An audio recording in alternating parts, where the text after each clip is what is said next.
Yun guys, so magandang gabi sa ating lahat. Ang oras 9:15 PM, so alas 9:15 ng gabi. So nandito tayo ngayon dito sa bahay ko. Ayan, meron tayong in-overtimean. So itong unit na to, Toyota Rush, pakita natin sa inyo. Yan. Ang unit natin, Toyota Rush, ang problema dito, ayaw umandar. So, ayan. Sobrang kawawa yung kahimtang ng unit natin. Tingnan natin dito. Ayan. Ang history nito ay in-overhaul to. Kasi ang sabi ay overheat daw. Kaya siguro ay ayan, in-overhaul nung mekaniko, pero ang problema, sabi nung may-ari, pagkatapos na ma-assemble yung engine ay ayaw nang umandar. So ngayon ay ito yung kahimtang niya. Tingnan nyo yung wiring. So ganito na yung hitsura ng Toyota Rush, na ang udo nito ay 13,000 pa lang. So sobrang bata pa. Kita nyo yung wiring na yan. Yan, so hindi kami yung nagwaskag dyan. Ang nagwaskag dyan ay yung mga unang mekaniko na gumalaw nito. So ito yung tiningnan namin. So ang ginawa namin dito ay nireview namin yung timing, kasi siyempre dahil in-overhaul yung unit at ayaw umandar, so SOP talaga na tingnan natin yung timing. So meron naman akong tutorial dito, full video. So malalaman nyo rin kung ano ba talaga yung problema dito, bakit hindi siya umandar. So ang unit na to ay masasabi ko talaga na isa sa pinakamahirap na trouble na nagawa ko ngayong 2024. So hindi talaga biro yung trouble ng unit na to. So ngayon ay pakita natin sa inyo yung ayan, tinuwing na to papunta dito sa bahay namin. So ayan, meron tayong mga unit dito. Pati yung Raptor, meron din tayong ginawa na Raptor.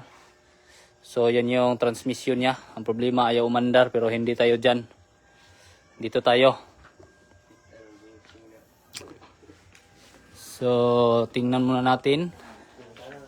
Pakita natin sa inyo yung kahimtang dito.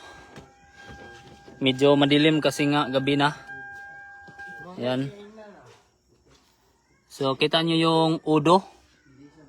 13,450 pa lang ang udo nito. So ganito na yung kahimtang niya. Ayaw na siyang umandar. Bali, ngayong gabi na to ay pang-apat na namin ngayon nga gabi dito. So bali, inabot na kami ng 4 na gabi sa paggawa ng sasakyan na to. So hard talaga yung trouble niya. So ang unit na to ay mula sa pagkakaalam ko ay taga Usami City yung may-ari, kung hindi man ako nagkamali. Hindi naman kasi kami nagkita ng personal. Tapos sa pagkakaalam ko ay pinaayos to sa Tanggob. So kung hindi ako nagkamali, so sa Tanggob yung shop na pinagawa nito. So ngayon ay hindi na siya umandar. So hindi ko alam kung gaano nakatagal to na hindi nakaandar. Weng, unsa daw istorya ni Weng, pila na ka kuanin na umandar? Pero wala pa ituig ni. Limot po ka. So yun, medyo matagal-tagal na talaga to, kasi nung binuksan ko yung fuse box, marami ng tae ng daga. So yun. So ngayon ay pakita natin kung makakaya ba talaga natin to. So syempre ay fast forward tayo. So hindi ko naman binidyo to nung una, kasi tiningnan ko muna kung ano ba yung problema. So nag-live ako ngayon para meron kayong abangan at pakita ko sa inyo yung update dito. Para naman baka mapanood din to nung may-ari. So syempre ay makakita din siya ng update dito. So ang update dito sa sobrang tagal na hindi umandar at masasabi ko ay kawawa talaga yung kahimtang nito. Gawing start wing. So ayan, tingnan natin kung ano yung kahimtang niya. So hindi pa natin binalik lahat. Yun. Hoy, palungan, naunsa man ang op. Kay start lagi ka perminti. Buhay nang break. Ikaw kuno ato ka nganong kay start nito perminti, di na ka mao. Madaot na starter ana. Yun, so medyo yung tag-start natin ay pangdamay style. Gusto niya sirain yung starter natin. Okay, start.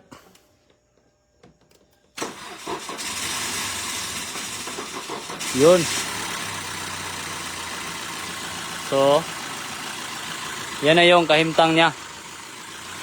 Yung sobrang, ayaw, revolusyon. Yung sobrang tagal na hindi na umandar. Ngayong gabi na to, ngayong oras na to. Alas 9 ng gabi. Ngayon yung time na bumalik ang buhay ng sasakyan na to. Ayan. Ito talaga yung eksaktong oras. So hindi muna natin papaanda rin ng matagal kasi ayan, kita nyo naman yung kahimtang dito. So medyo mahirap pa yung kahimtang niya, tapos yung yan, hinahawakan pa yung dito kasi sumingaw yung intake. Pero ang nangyari talaga ay umandar siya. So kita nyo yung yung wirings dito, ganito pa ba yung wirings ng 13,000 pa lang ang udo. Yan, so bali itong wire na to, kami na yung gumawa nito. Yan. Kasi yung wire nito ay durog talaga. Durog. Maraming bisis to na pinutol nila. Yung mga wirings. Tapos lagnot na laibot na yung mga wirings dito. Pati ito. So maraming bisis na to nila na dinugtong. Kaya hindi rin natin alam kung ano yung history. So basta yun lang. Hindi naman natin alam yung history nito kasi sabi ay yun lang. Hindi siya umandar. Tapos kulang din yung informasyon natin sa mga nangyari talaga dito. So kaya ang masasabi ko lang talaga kapag ganito na yung unit na marami ng dumaan na mga gumawa. So sobra na talagang mahirap siya gawin. Lalo na ito. Ginalaw yung electrical parts. Ginalaw pa yung mechanical parts. Tapos ang nangyari pa dito, may problema yung mechanical parts, meron pang problema yung electrical parts. So kapag ganito, malabo na talaga tong mapaandar. Buti na lang at sa gabi na to ay tsumamba tayo. So nakatama tayo ng tsamba. Yun lang talaga yung masasabi natin dito. Hindi talaga hindi natin masasabi na madali. Meron akong tutorial nito, huwag kayo mag-alala, baka sabihin nyo ngayon hindi natin pinakita paano to ginawa. So syempre, yung proseso ng troubleshooting nito ay sobrang hirap. Sobrang hirap, hindi nyo ma-imagine to. Madali lang naman pag nakita nyo sa video kung ano lang yung ginawa natin para umandar siya ulit. So kung makita nyo sa video, madali lang, pero isipin nyo kung paano natin yun i-diagnose. Yung trouble code nito, ginamitan natin ng bulang kristal, so wala siyang trouble code. Kaya lalo tayong nahirapan.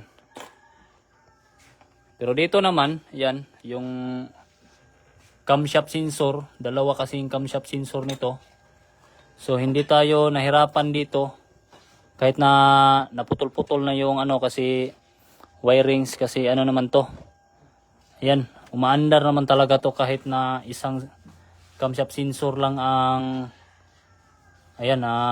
nakalagay. Sige, try mo paandarin para malaman nila na umaandar talaga kahit isang camshaft sensor lang. Okay, start gani ato Binkaw. Start. Wait sa. Hop. Sa pong isa. Lubat na tahapit. Okay, start. Oh, taod mo na diyan. Sige. Araman din na diyan. Okay, fire.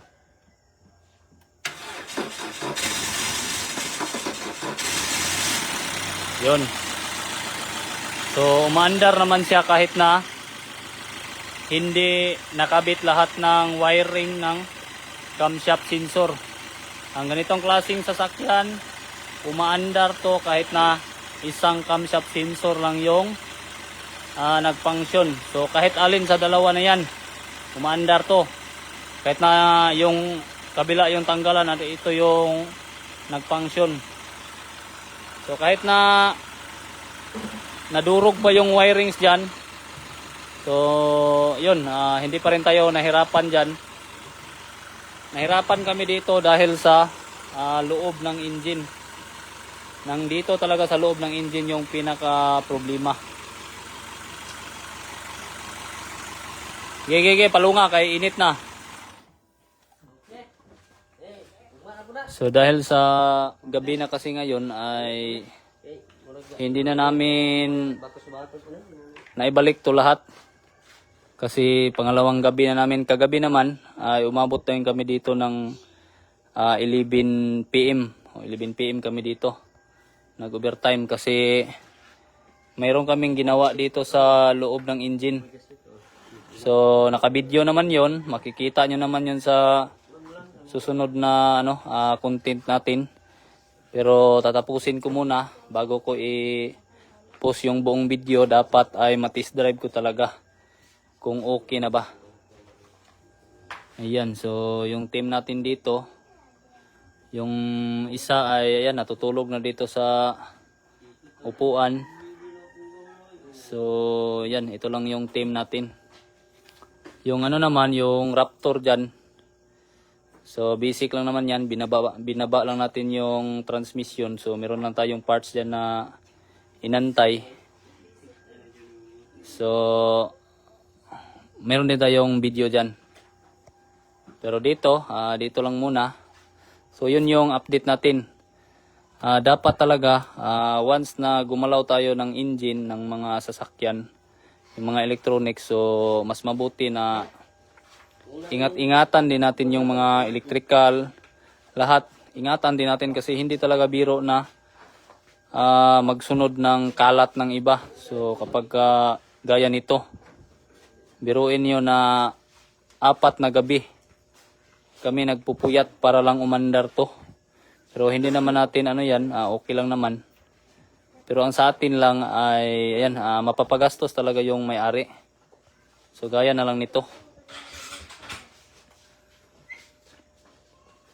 So okay lang naman kahit na nakagastos sila, importante ay meron tayong trabaho. So ayun. So dito naman update natin. So medyo gabi na. Yan. So meron pa tayong mga sasakyan dito na naka-antay din. Yun. Oo. So umuwi na yung team natin kasi malayo pa yung bahay nila.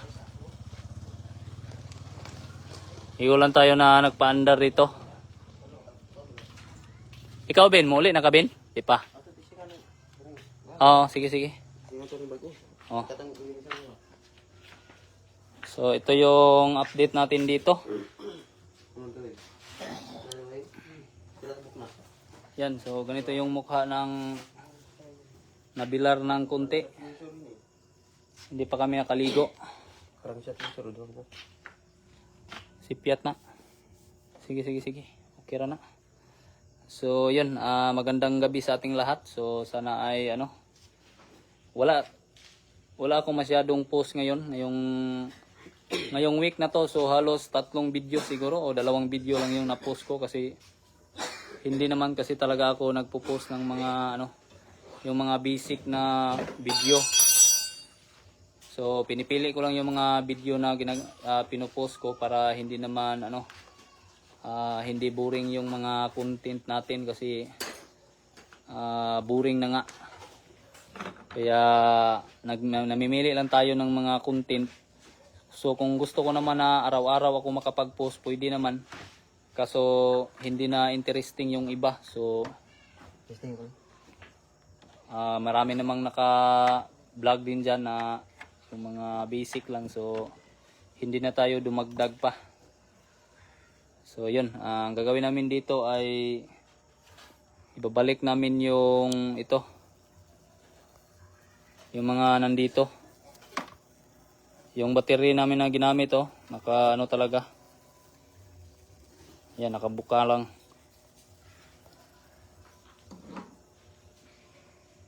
Yon. So hanggang dito na lang muna tayo. Yun lang yung update ko dito. Baka bukas ay makagawa tayo ng content nito para meron na naman kayong another idea. So Toyota Rush na naman. So yun, magandang gabi sa ating lahat at maraming salamat sa inyong suporta. Shout out sa mga natutulog na dyan. So hanggang dito na lang tayo. God bless.